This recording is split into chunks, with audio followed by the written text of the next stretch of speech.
vocês ficaram sabendo da morte do João? Quem foi esse João? Da revolta de Chibata, guria. O que foi isso?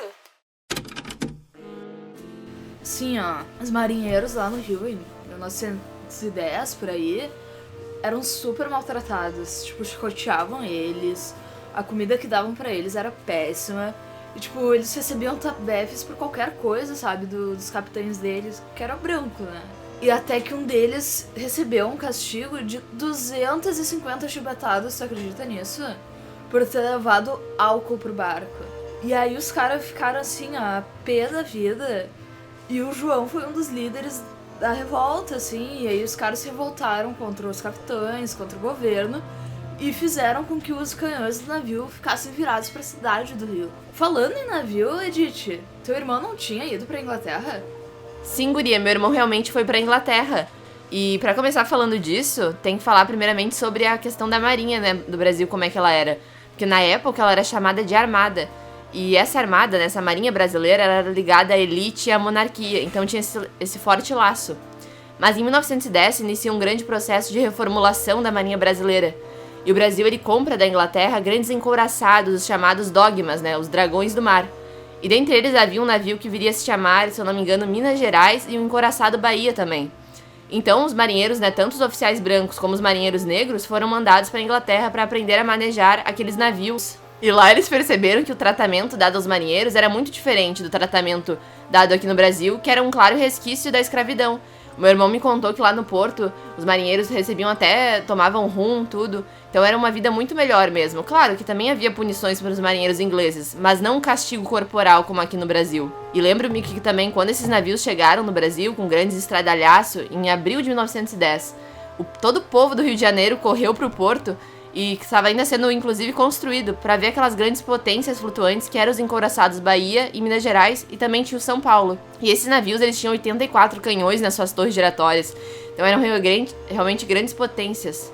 Mas em toda essa história, né, do Brasil comprar esses navios da Inglaterra, eles acabaram se dividando. E como tu disse que eles voltaram seus canhões pra cidade do Rio de Janeiro, não foi só apenas isso, né? Aliás, os canhões chegam a atingir, inclusive, o Morro do Castelo, onde, para desgraça geral, infelizmente, 2 crianças foram mortas com estilhaços de um tiro de canhão no Morro do Castelo. E eu lembro que nessa época os ricos fugiram para Petrópolis, os pobres para o subúrbio, e a cidade ela ficou nesse suspense com aqueles navios navegando pela Bahia.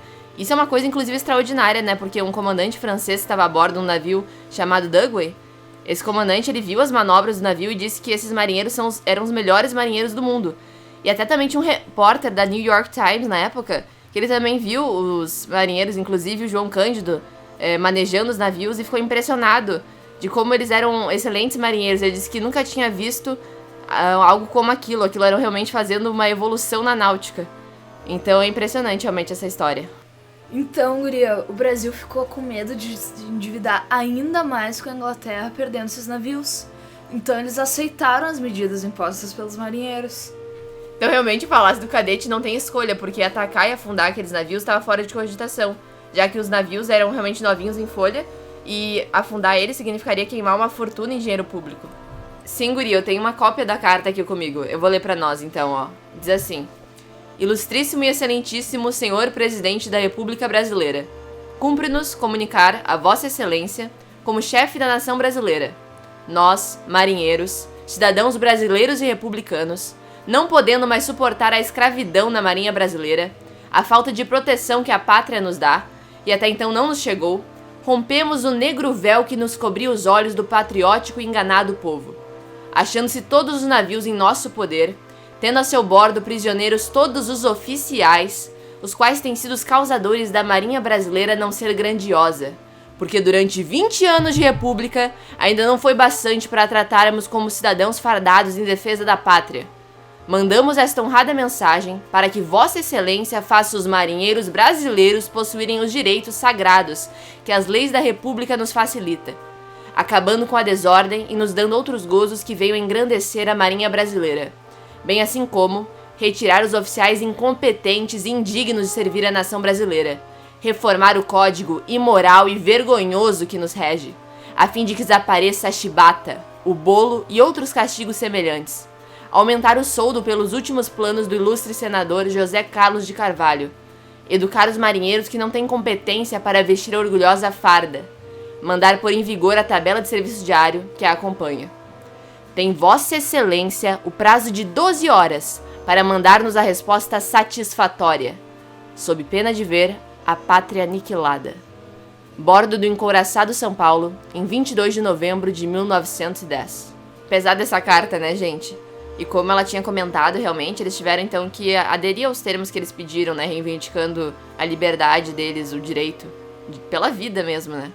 Mas após isso, o Senado e a Câmara dos Deputados, eles aprovaram a anistia para que eles não fossem punidos, né, os marinheiros, após deixar os navios e os canhões. E aí, então, sem alternativa, o Marechal Hermes, ele acaba cedendo. E aí ele oficializa, né, anuncia e proíbe de vez que a chibata, né, seja usada na marinha. E para os marujos isso é uma vitória, mas para o presidente, ele próprio um militar, isso foi uma humilhação completa, né, ver simples recrutas mandando no país. E aí, então, o Marechal Hermes baixa um decreto permitindo a expulsão dos indisciplinados. Só que aí, em ação, um pequeno grupo de marujos gera uma rebelião, agora na Ilha das Cobras, no centro do rio, onde fica parte da instalação da marinha. Isso, na verdade, foi perfeito pro presidente, né, porque era tudo que ele queria. E ele aproveita essa revolta e dessa vez parte com tudo pra repressão. E aí, então, a Ilha das Cobras é arrasada pelos tiros e pelas bombas do governo. Mas não parou por aí. Outras partes da marinha começaram a se revoltar e muitos marinheiros foram fuzilados. O próprio João foi preso com 17 marinheiros em uma cela sem ventilação. Desses 18, só o João e outro marinheiro sobreviveram. Depois, o João foi mandado para um hospício, porque ele estava ouvindo vozes das pessoas que morreram na cela. E foi liberado pelos médicos, dizendo que ele não tinha esquizofrenia. Por não poder ser mais marinheiro, por ser expulso, ele virou pescador na Baía do Rio de Janeiro. É verdade. E sobre essa história dele ser preso no hospício, meu irmão me contou que é o seguinte, né, o João Cândido, ele ficou pirado, porque evidentemente, imagina, ele disse que ele ouvia os gritos e via os fantasmas dos seus colegas de cela. Mas ele não era louco, né, como tu comentou depois, ele foi solto pelos diretores do presídio. E além do mais, como tu tinha comentado, ele virou pescador e vendedor de peixes, foi aqui no Cais Central, aqui do Rio de Janeiro. E tem um episódio incrível dele, né, de lá por volta do ano de 1953, que quando o encouraçado de Minas Gerais foi vendido, essa história é meu irmão que me contou. Quando ele foi vendido para virar sucata, ele foi visto num caiaque. E ele foi levado num caiaque, ele abraçou seu navio e chorando beijou o navio que ele tinha comandado com grande brilhantismo. E aí até então ele vivia numa favela no centro do Rio de Janeiro. Então é muito triste, né, ver uma pessoa, um personagem, um herói desse assim pra nossa nação, viver abandonado até então. E aí eu lembro que ele fez uma declaração dizendo o seguinte, que a carne dos brasileiros não foi feita para ser ferida por chibata, pelos seus próprios irmãos. A carne do brasileiro talvez possa vir a ser atingida pela bala ou pela arma do inimigo, mas não pela chibata do seu irmão, a chibata avilta. E isso nos leva pra agora, que ele morreu em 1969 e muita pouca gente tá dando bola. Há muito tempo nas águas da Guanabara, o dragão do mar reapareceu. A hora da verdade. Na figura de um bravo marinheiro, a quem a história não esqueceu.